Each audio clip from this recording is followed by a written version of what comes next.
Shalom saudara-saudara yang dikasihi Tuhan Yesus Kristus, selamat pagi, salam sejahtera buat saudara semua dimanapun saudara berada. Damai dan sukacita oleh Roh Kudus melimpah senantiasa dalam hati dan kehidupan saudara semua. Sebelum kita mendengarkan renungan firman Tuhan, mari sama-sama kita berdoa. Bapa kami yang di sorga, Bapa di dalam nama Tuhan Yesus Kristus, kami bersyukur Tuhan untuk kasih setia Tuhan dan kuasa-Mu yang selalu Tuhan curahkan dalam kehidupan kami, menopang kami, menolong kami, menuntun kami, hari lepas hari, waktu demi waktu sampai saat ini. Kami bersyukur untuk perlindungan Tuhan di sepanjang malam hingga pagi hari ini.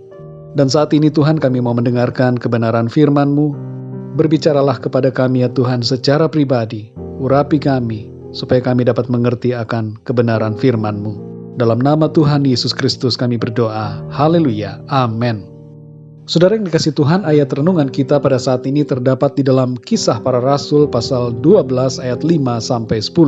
Tertulis demikian, demikianlah Petrus ditahan di dalam penjara, tetapi jemaat dengan tekun mendoakannya kepada Allah. Pada malam sebelum Herodes hendak menghadapkannya kepada orang banyak, Petrus tidur di antara dua orang prajurit, terbelenggu dengan dua rantai.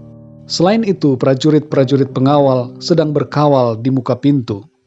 Tiba-tiba berdirilah seorang malaikat Tuhan dekat Petrus, dan cahaya bersinar dalam ruang itu. Malaikat itu menepuk Petrus untuk membangunkannya. Katanya, "Bangunlah segera." Maka gugurlah rantai itu dari tangan Petrus. Lalu kata malaikat itu kepadanya, "Ikatlah pinggangmu dan kenakanlah sepatumu." Ia pun berbuat demikian. Lalu malaikat itu berkata kepadanya, "Kenakanlah jubahmu dan ikutlah aku." Lalu ia mengikuti malaikat itu keluar, dan ia tidak tahu bahwa apa yang dilakukan malaikat itu sungguh-sungguh terjadi. Sangkanya ia melihat suatu penglihatan. Setelah mereka melalui tempat kawal pertama dan tempat kawal kedua, sampailah mereka ke pintu gerbang besi yang menuju ke kota. Pintu itu terbuka dengan sendirinya bagi mereka. Sesudah tiba di luar, mereka berjalan sampai ke ujung jalan, dan tiba-tiba malaikat itu meninggalkan dia. Saudara yang dikasihi Tuhan, ketika Rasul Petrus di penjara, para jemaat berkumpul dan berdoa kepada Tuhan meminta pertolongan. Dalam ayat ini dikatakan bahwa mereka berdoa dengan tekun. Sebagai hasil dari doa mereka, Tuhan menyuruh malaikat untuk menolong Petrus keluar dari penjara. Pintu-pintu penjara yang tertutup menjadi dapat dilewati dengan mudah oleh Petrus yang dibimbing oleh malaikat. Sebenarnya tidak ada jalan keluar buat Petrus. Tangannya dirantai dan ada pintu besi yang menghalangi jalannya, serta para pengawal berjaga-jaga di sana. Tapi Tuhan membukakan jalan bagi Petrus.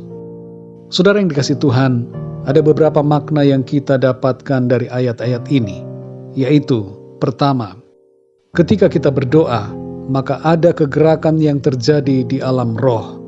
Tuhan memerintahkan malaikat-malaikatnya untuk mengerjakan kehendaknya sebagai respon atas doa-doa umatnya. Yang kedua, saudara, ketika kita berdoa, maka apa yang tidak mungkin menjadi mungkin. Apa yang mustahil menjadi tidak mustahil. Sebab bagi Tuhan tidak ada yang sukar. Dia dapat melakukan segala-galanya. Petrus secara logika tidak mungkin bisa keluar dari penjara itu. Namun dengan kuasa Tuhan, tidak ada yang tidak mungkin. Semua pintu-pintu yang tertutup, terbuka oleh kuasa Tuhan. Yang ketiga, ketika kita berdoa, maka kita hendaknya menantikan dengan sabar akan pertolongan Tuhan. Jawaban atas doa kita bisa berlangsung dengan cepat dan juga bisa berlangsung dalam waktu yang lama.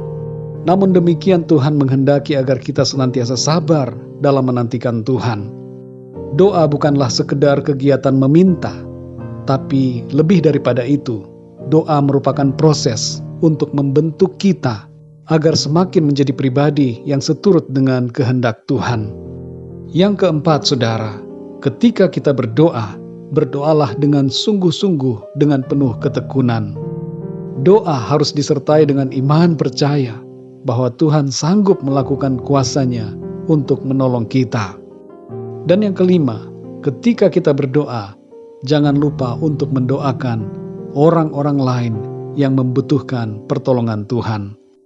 Jangan hanya mendoakan diri kita sendiri, tapi doakan juga orang-orang yang belum mengenal Tuhan. Doakan keluarga kita, sanak saudara, dan semua orang yang Tuhan taruhkan dalam hati saudara untuk didoakan. Saudara yang dikasihi Tuhan, ketika kita berdoa, Tuhan selalu mendengar dan meresponi doa-doa kita dengan jawaban yang sesuai dengan kehendak dan rencana Tuhan yang baik bagi kita. Kalau saudara selama ini sudah berdoa dan belum mendapatkan jawaban doa, jangan menjadi lemah, tapi tetaplah berdoa senantiasa. Tekunlah berdoa, meminta kepada Tuhan. Tuhan Yesus mengatakan, jangan jemu-jemu berdoa. Maka jangan kita berhenti berdoa dan berharap kepada Tuhan. Masih ada mujizat, masih ada pertolongan, dan ada kuasa yang nyata melalui doa-doa kita. Mari kita berdoa, saudara. Bapa kami yang di surga, Bapa di dalam nama Tuhan Yesus Kristus, kami bersyukur berterima kasih Tuhan untuk kebenaran firman-Mu yang sudah kami dengar pada saat ini. Engkau sanggup melakukan segala sesuatu ya Tuhan. Bagimu tidak ada yang sukar. Engkau sanggup membukakan pintu-pintu yang tertutup dan mengerjakan bagi kami perkara-perkara yang ajaib. Terima kasih ya Tuhan. Tolong kami supaya kami senantiasa dapat berdoa dengan tekun, tidak jemu-jemu, dan sabar dalam menantikan pertolongan Tuhan. Kami yakin ya Tuhan, doa-doa kami Engkau dengar, dan Engkau jawab seturut dengan kehendak dan rencana-Mu yang baik bagi kami. Berbicaralah terus kepada kami Tuhan, oleh Roh Kudus-Mu di dalam kami, supaya kami dapat lebih lagi mengenal akan kebenaran firman-Mu, dan hidup seturut dengan kehendak-Mu. Terima kasih Tuhan, pimpinlah kami di sepanjang hari ini, dalam segala aktivitas kami, tugas dan tanggung jawab yang kami kerjakan, pekerjaan, usaha, dan pelayanan yang kami lakukan. Biarlah segalanya itu memuliakan nama Tuhan. Terima kasih ya Bapa. Segala pujian, hormat, dan kemuliaan hanya bagi nama-Mu. Dalam nama Tuhan Yesus Kristus, Tuhan dan Juru Selamat kami berdoa dan mengucap syukur. Haleluya. Amin. Puji Tuhan, saudara yang dikasihi Tuhan, saya percaya firman Tuhan menjadi berkat dan kekuatan buat saudara semua. Dan Roh Kudus akan menolong saudara untuk lebih lagi memahami kebenaran firman Tuhan. Tuhan Yesus memberkati saudara semua. Sampai jumpa dalam renungan yang berikutnya. Haleluya.